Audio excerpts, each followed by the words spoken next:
Começando o Band Cidade de hoje, trazendo muitas informações para você. Na mira da polícia, a licitação milionária de semáforos leva a polícia a cumprir 7 mandados de busca no Detran e na Casa de Servidores. Novo decreto, depois de muita pressão, o governo muda parte das regras de porte de armas. Cidadão comum fica proibido de ter fuzil. Reforma administrativa, Centrão dá trégua e governo consegue costurar acordo que garante votação ainda hoje. O texto deve passar sem a recriação de 2 ministérios. Olá, eu sou Rodrigo Orengo e começa agora o Band Cidade, primeira edição.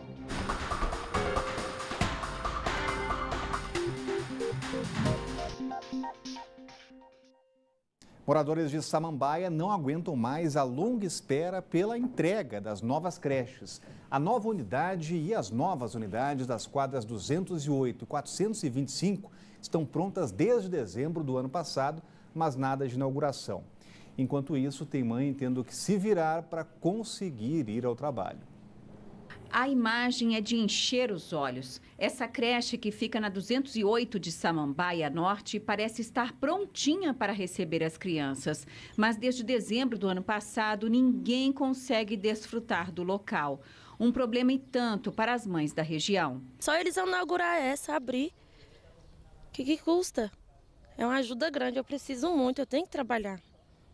Tenho que trabalhar, porque senão não tem como sobreviver, não. Já tem mais de um ano que está pronto e não inaugura, né? E as crianças ficam sem creche, a gente tem que parar de trabalhar, as mães que trabalham e a gente que estuda. Outra unidade feita para atender crianças de 0 a 3 anos que parece estar finalizada é a da quadra 425. A Fabiana tem 2 filhas pequenas. Segundo a diarista que mora de aluguel, as propostas de emprego estão sendo deixadas de lado. Isso porque ela não tem como deixar as crianças de 1 e 3 anos. O tamanho delas é pequeno, não tem como. E eu não tenho condições de pagar. Sendo que a creche é pública, né? Se tivesse aberta, ela estaria na creche. Outras mães da região estão passando pela mesma situação. Em todo o DF, 21 mil crianças estão na fila por uma vaga. Em Samambaia, há 22 instituições conveniadas e outras 4 unidades públicas que atendem ao público infantil de 0 a 5 anos. Minha irmã estava quase perdendo o emprego porque não tem com quem deixar ela. Porque para pagar estão cobrando R$400. Aí minha irmã mora de aluguel, aí se for para pagar, melhor sair do serviço. Não compensa. Não compensa, isso. Aí eu que estou ajudando ela. Tá quase para sair um emprego para mim aí como é que vai fazer? Porque para olhar 2 meninos, cobra R$400, R$500, meio período. E eu preciso também trabalhar, né? Aí tem que arrumar a creche para ela. Os moradores não entendem por que as unidades da 208 e 425 ainda não foram inauguradas e temem que a falta de manutenção das estruturas sofra com o abandono. Essa é uma creche para ser entregue em 2015, né? E a última previsão era janeiro desse ano, 2019, e até agora nada foi feito. A creche está pronta, está completamente abandonada, né? Só não foi invadida porque tem um vigilante aí dentro. E as mães estão desesperadas, né? Por meio de nota, a Secretaria de Educação informou que as creches estão aguardando a finalização do processo de compra de mobiliário. A previsão para a inauguração é para o 2º semestre deste ano. O Detran está na mira do Ministério Público e da Polícia Civil. Uma licitação milionária para a troca de semáforos levou hoje ao cumprimento de 7 mandados de busca e apreensão no órgão e também nas casas dos servidores públicos. O valor inicial da licitação era de 7 milhões, mas em março saltou para 120 milhões de reais. A repórter Camila Lopes acompanha a movimentação desde cedo. O sinal vermelho foi aceso no Detran na manhã de hoje. Juntos, o Ministério Público e a Polícia Civil estiveram na sede do Departamento de Trânsito procurando documentos relacionados à contratação suspeita de manutenção e modernização do sistema de semáforos. Até o momento, foram cumpridos 7 mandados de busca e apreensão de materiais em prédios do Detran e também na casa de servidores que podem estar envolvidos no suposto esquema irregular de contratação. O Ministério Público e a Polícia Civil acreditam que com as apreensões, outras pessoas envolvidas sejam identificadas. O governador também se pronunciou sobre a operação. Determinou uma apuração total dos fatos, por isso, a atual direção do Detran convidou um delegado da Polícia Federal para assumir a corregedoria do órgão. Ainda por conta dessa suspeita de fraude, o GDF assinou um decreto que transfere a licitação de semáforos para a Secretaria de Segurança. As suspeitas também resultaram na troca da direção do departamento. Fabrício Moura, que foi substituído pelo ex-deputado distrital Alírio Neto. O projeto para a modernização de semáforos custou 120 milhões de reais. A proposta anterior de manutenção teria um custo de 7 milhões de reais. A gente vai conversar sobre esse assunto com o Cláudio Humberto, que já está com a gente por aqui. Muito boa tarde, Cláudio. Está cheirando nada bem essa licitação, hein? Na verdade, a licitação não existe, né? Havia uma licitação em curso para a contratação de serviços de manutenção dos semáforos velhos por 7 milhões e meio de reais por ano, mas o contrato previsto era de 5 anos, portanto dá ali uns 35, entre 35, por causa dos quebrados, dá entre 35 e 40 milhões de reais por ano. O novo diretor do Detran, o ex-diretor do Detran, quando assumiu, certamente havia ali algum indício de irregularidades na licitação que ele herdou e resolveu então cancelar aquela licitação e abrir outra, essa sim, no valor de cento e tantos milhões, 110 milhões na verdade, pelo prazo de 5 anos também. Era um valor maior, 3 vezes maior, mas não chegava a ser essa diferença de 7 para 120, era de 35, 40 para 110. Por quê? Porque a nova licitação previa, além da manutenção, a troca de todos os semáforos por semáforos mais modernos e que permitia, inclusive, a adoção de novas tecnologias, blá, blá. Enfim, era justificável, era razoavelmente justificável. O problema é que o irmão do diretor do Detran resolveu se meter nisso, sem ter nada a ver com o assunto. Ele tentou fazer, inclusive, que funcionários do Detran alterassem pareceres favoráveis àquela licitação aparentemente armada que foi herdada do governo anterior. Quando o irmão se mete, isso acabou levantando a suspeita de que o diretor do Detran tinha algum interesse pessoal, digamos assim, na licitação de 110 milhões de reais. E por isso ele acabou perdendo o cargo e assumiu o ex-deputado Alírio Neto, que também foi secretário, foi quem implantou o serviço na hora, com muito êxito aqui no Distrito Federal e que tem, pelo visto, um longo trabalho de asepsia pela frente a fazer no Detran. Agora, por falar em investigação, a Polícia Federal esteve em endereços no MDB, no Distrito Federal, ontem. Foram cumpridos 2 mandados de busca, um deles na sede do partido, no setor de Rádio e TV Sul. E a PF investiga candidaturas laranjas de mulheres nas eleições do ano passado. O MDB lançou 15 candidatas, mas nenhuma delas foi eleita. O resultado ruim nas urnas não condiz com o aporte financeiro das campanhas.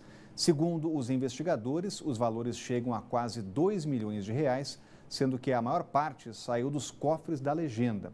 O inquérito corre em sigilo e o MDB no DF não se pronunciou sobre as buscas. Cláudio Humberto, é mais uma operação aí com foco nas eleições. Exatamente, e com foco em Tadeu Filipelli, que é o presidente regional ainda do MDB aqui no Distrito Federal. Ele vai entregar o cargo no próximo dia 31, já está tudo combinado, está tudo certo.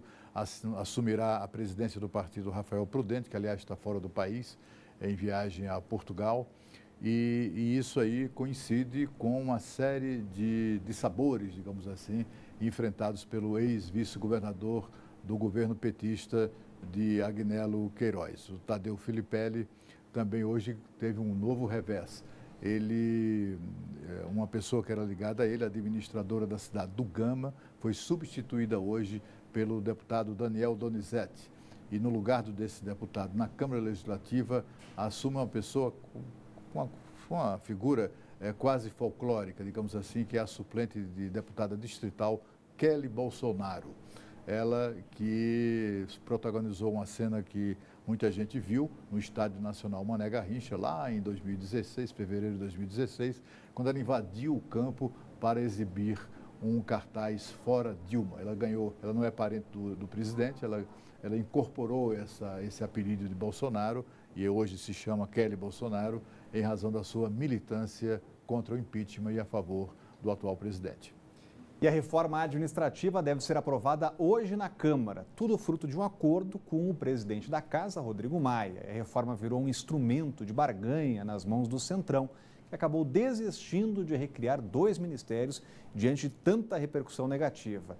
Já a disputa pelo COAF vai ser no voto. Tem detalhes chegando ao vivo com a Renata Dourado, está com a gente hoje, por aqui também. Muito boa tarde, Renata. Será que vão conseguir votar aí antes de caducar essa medida provisória?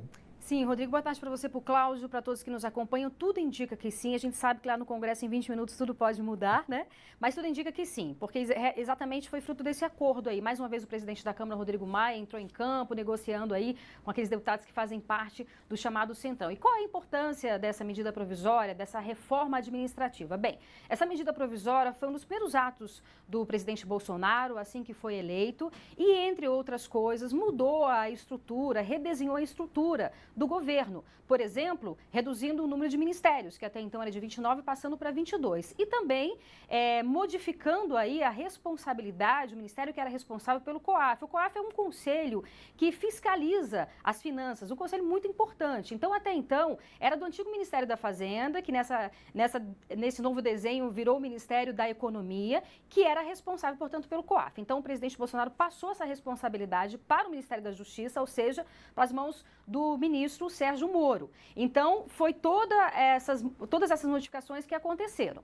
E aí houve uma negociação com o Centrão para aprovar essa medida provisória e os deputados do Centrão disseram o seguinte: ok, a gente aprova essa medida provisória, mas a gente quer, em troca, a criação de 2 ministérios, Ministério da Cidade e Ministério da Integração Nacional. Isso para quê? Para poder fazer com que esses parlamentares que fazem parte da base do governo ou não, né, para que eles tivessem espaço também no governo. Então ficou certo isso. Só que diante desse desgaste que a gente vem acompanhando do Congresso Nacional, inclusive tem essas manifestações aí previstas para o próximo domingo, favoráveis ao presidente, mas também de uma certa forma contrárias ao Congresso Nacional, então eles decidiram abrir mão, falaram assim, não, a gente não quer mais, portanto, a criação desses 2 ministérios, a gente não quer arcar com esse custo. Então é bem possível que sim, essa medida provisória seja votada e aprovada hoje, ela caduca, né, perde a validade no próximo dia 3 de junho.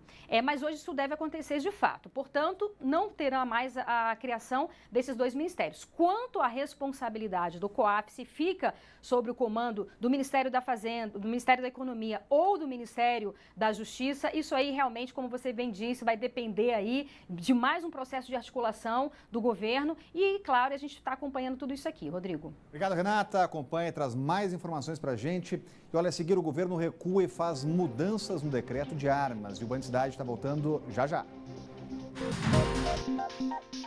A Secretaria de Educação prometeu mudanças no esquema de segurança a partir de hoje por causa da morte de uma servidora assassinada pelo ex há 3 dias dentro do prédio. Nossa equipe esteve lá hoje cedo, mas a nova rotina de revista ainda não começou.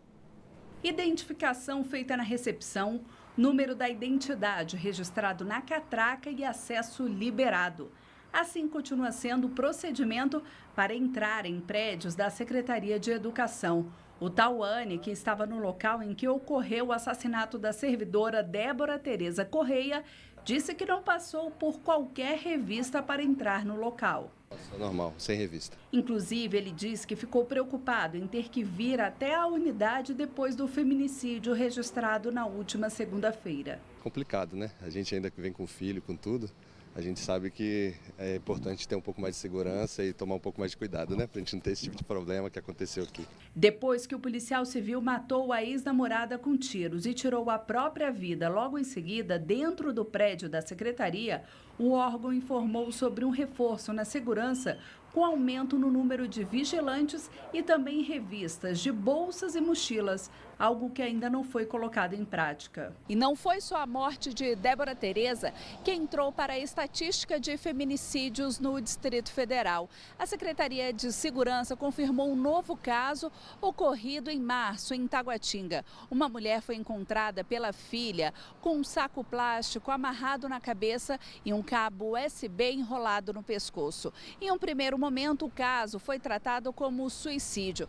mas agora foi registrado como feminicídio.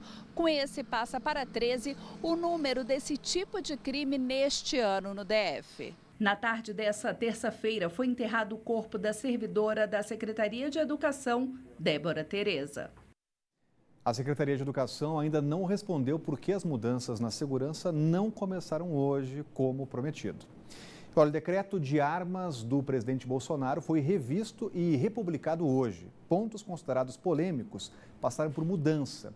Está vetado agora, por exemplo, o porte de fuzis para os cidadãos comuns. E menores que queiram fazer o curso de tiro precisam ter pelo menos 14 anos e só com autorização dos 2 pais. O decreto anterior não falava em idade mínima e permitia que apenas um dos responsáveis autorizasse.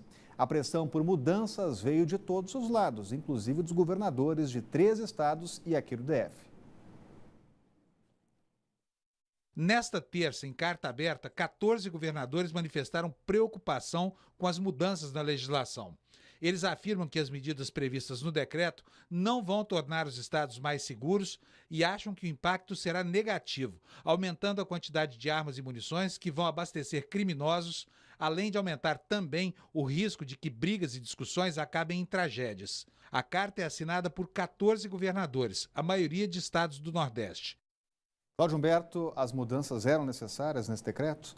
Acho que sim, restringir mais, por exemplo, o acesso a fuzis, carabinas, etc. É uma coisa meio, estava estranha mesmo e o presidente tinha que fazer esse recuo, tinha que fazer essa revisão. Hoje eu entrevistei mais cedo o ministro da Justiça, Sérgio Moro, que confirmou que essas mudanças foram feitas em razão de críticas ou de questionamentos na Justiça sobre o teor do projeto ou do decreto já em vigor. E o governo, então, resolveu fazer uma reavaliação e, portanto, promoveu agora mais esta restrição. É claro que essa discussão tem muito de preconceito, até de ignorância, de gente que não reflete muito sobre o caso, ignoram estatísticas indicando, por exemplo, que 92% dos crimes cometidos com arma de fogo são cometidos com armas ilegais, com armas de registro raspado, armas que estão em poder dos criminosos. Os criminosos estão muito bem armados e continuam cometendo crimes. O que o decreto faz é cumprir o que ficou decidido naquele referendo, anos atrás, que nunca nenhum governo implementou. Isso aí é uma decisão da maioria da população brasileira, agora regulamentada em decreto presidencial. O plenário da Câmara dos Deputados aprovou na noite desta terça-feira a medida provisória que autoriza a participação de até 100% de capital estrangeiro em companhias aéreas brasileiras. O texto inclui ainda a proibição da cobrança de bagagem, mas para valer de vez, precisa ainda da aprovação do Senado, o que pode acontecer ainda hoje. A medida provisória foi editada em dezembro do ano passado pelo então presidente Michel Temer. Por se tratar de um MP, o texto tem força de lei desde que foi publicado, mas precisa ser aprovado pelo Congresso em 120 dias, prazo que termina nesta quarta-feira. Antes da medida provisória, a lei limitava em até 20% a participação de capital estrangeiro nas companhias. Com essa mudança, a expectativa é que o preço das passagens diminua por causa da concorrência. O trecho que proíbe a cobrança de bagagens não estava na medida provisória original. Foi incluído pelos deputados. Em 2016, a ANAC publicou uma resolução que dava ao passageiro o direito de levar uma bagagem de mão de até 10 quilos, mas autorizou as empresas a cobrarem por bagagens despachadas. A promessa era de redução do valor das passagens, o que não aconteceu. Se o texto for aprovado pelos senadores, a cobrança por bagagens deixará de existir. Cláudio Humberto, a gente acompanhou antes dessa mudança aquela promessa das companhias aéreas. De lá para cá, nada mudou ou até aumentou a passagem? Aumentou o preço, né? A gente se lembra, não é, Rodrigo, que no dia que a Agência Nacional de Aviação Civil, que mais parece uma associação que defende os interesses das empresas aéreas, anunciou a liberação de cobrança pela bagagem, com a promessa de que haveria redução do preço da passagem, a gente duvidou no primeiro momento. Isso não aconteceria, como de fato não aconteceu. Somente aumentou não apenas o preço da passagem, mas também os valores cobrados para transportar a bagagem. Não deve haver dificuldades do Senado para a aprovação dessa medida que foi aprovada ontem na Câmara, porque foi do Senado a única iniciativa legislativa que permanece na gaveta da Câmara até hoje, lá em dezembro de 2016, num projeto de resolução aprovado pelos senadores, anulando essa cobrança instituída pela ANAC. Portanto, o que se espera, né, Rodrigo, é que hoje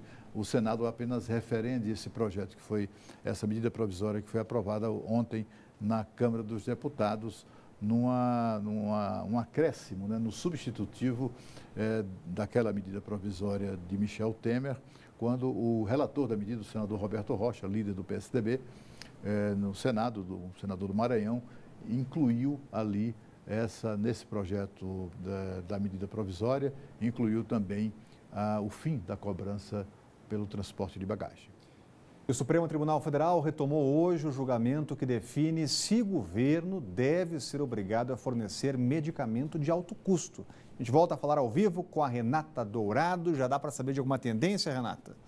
Olha, Rodrigo, os ministros que votaram até agora, eles colocaram algumas condições, são condições diferenciadas. Então, ao final da sessão, não sabe se vai terminar hoje, até porque agora eles interromperam para o almoço e vão retomar às 2h30 da tarde, eles vão ter que definir, porque de fato, uma situação muito séria. Então, os ministros analisam 4 ações que questionam se o poder público deve ou não arcar com esses medicamentos de alto custo, ou seja, medicamentos muito caros a essas pessoas. Esse é o grande questionamento. Para a gente ter uma ideia, o próprio Supremo já diz que um dos principais problemas do judiciário é a judicialização da saúde, ou seja, pessoas que necessitam de medicamentos, muitas vezes a vida delas depende desses medicamentos, não tem como comprar e entram com ações na justiça, exatamente pedindo que o poder público, seja o governo federal, os governos estaduais ou municipais, arquem com esse valor, com esses medicamentos. Para a gente ter uma ideia, existem 40 mil ações na justiça de pessoas que estão esperando essa determinação judicial. Só que quando a gente fala de 40 mil, a gente não está falando de um número, a gente está falando de pessoas. Então, são 40 mil pessoas que, de fato, estão aguardando essa decisão judicial. Por isso que é muito importante o Supremo decidir, porque a decisão do Supremo vai valer exatamente para essas ações que tramitam na justiça e para essas pessoas que aguardam. Então, por um lado, a gente tem o poder público, até o próprio governo federal, dizendo o seguinte, olha, nós não temos como arcar com esse valor, nós não temos dinheiro para arcar com esse valor, mas, por outro lado, também nós temos vidas que dependem disso. Então, vamos aguardar aí a decisão do Supremo. Rodrigo. Obrigado, Renata. Cláudio Humberto, quem deve arcar com esses custos? Então, essa é uma questão complexa, né? Porque, afinal de contas, são medicamentos de alto custo e há pessoas doentes que precisam deles. Mas o que está por trás disso não é apenas o interesse dos doentes que querem e precisam dos medicamentos, mas dos laboratórios. Nós estamos falando, minha gente, de medicamentos muito caros, caríssimos, de R$100 mil, um vidro de remédio, cobrados, que é o preço cobrado por esses laboratórios farmacêuticos, inclusive internacionais, na maioria dos casos, né, de medicamentos que nem sequer têm autorização da Anvisa. Não tem autorização nenhuma, não está na lista de medicamentos previstos pelo SUS para aquisição com dinheiro público. O que essas ações pretendem é empurrar a goela abaixo do SUS todo esse custo. É uma ação, muitas vezes, muitas das entidades que defendem os interesses de supostos doentes, na verdade, são financiadas pelos laboratórios farmacêuticos internacionais. Olha, a seguir, a dengue avança e a Secretaria de Saúde já registra mais de 19 mil casos prováveis da doença, com 16 mortes. O Band Cidade volta daqui a pouco.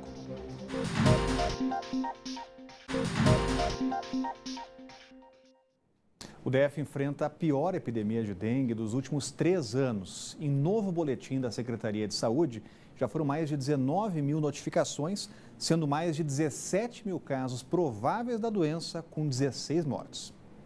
A cada semana, o número cresce. A Secretaria de Saúde já registrou 19.812 notificações de dengue no DF.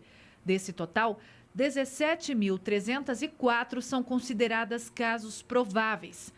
A região leste continua com o maior número de registros. Até agora, 16 pessoas morreram por causa da doença. E o problema é que o vírus que está circulando no DF é o tipo 2, considerado mais agressivo e perigoso. É esperado que aumente o número de óbitos. Esse vírus ele tem uma característica diferente dos outros, que ele tem uma probabilidade de aumento no número de casos graves.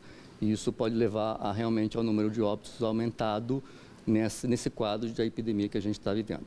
Para piorar, alguns hospitais não têm em estoque os kits de reagente para diagnosticar a doença. Mas a Secretaria de Saúde informou que o diagnóstico pode ser feito pelos médicos e que 22 mil novos kits foram comprados e serão distribuídos no mês que vem para abastecer as unidades de saúde do DF. A questão da dengue é um diagnóstico clínico. Se a gente fosse raciocinar aqui, teve falta de reagente, então teoricamente eu não teria tido aumento no número de casos, eu teria uma diminuição, que poderia até ser bom, né? Então, a rede está pronta, o que a gente orienta.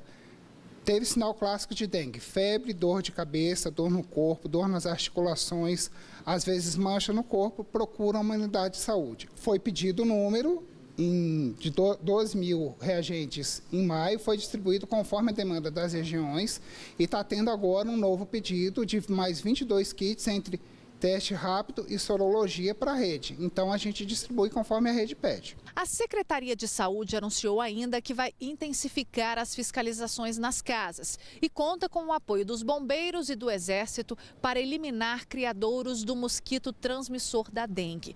No Distrito Federal, há pelo menos 600 mil imóveis e quem não cooperar com as ações pode ser multado. Se for necessário, o carro com o fumacê também vai voltar a rodar pela capital, já que todas as exigências do Ministério Público foram atendidas. Já apresentamos as ações que o GDF fez e essa semana ela já vai estar retornando com o auditor e acredito que a gente vai estar liberando as ações do fumacê se forem necessárias, porque a gente não sabe nem se será necessário retomar as ações do fumacê. O Band Cidade Primeira Edição vai ficando por aqui. Fique agora com os donos da bola. Tem o Bruno Mendes e o Dani Pança chegando por aí. A gente volta amanhã, 12:30. Tchau!